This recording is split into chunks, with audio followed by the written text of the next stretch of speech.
अभी आपने नेपाल में शादी रचा ली है, क्या एक बार और फिर से आप दोनों शादी करने वाली?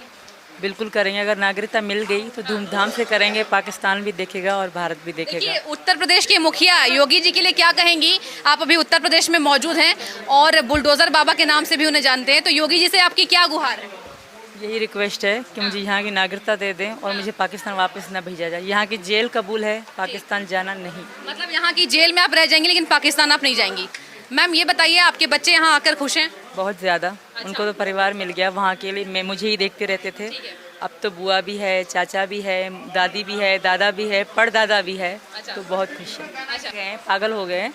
जैसे मुझे हिंदू सुन के उनके दिमाग ठिकाने से हिल गए हैं, तो उनको यही कहूँगी, भैया होश कर लें, कुछ भी नहीं होने वाला। अब मैं हिंदू हूँ, हिंदू ही रहूँगी।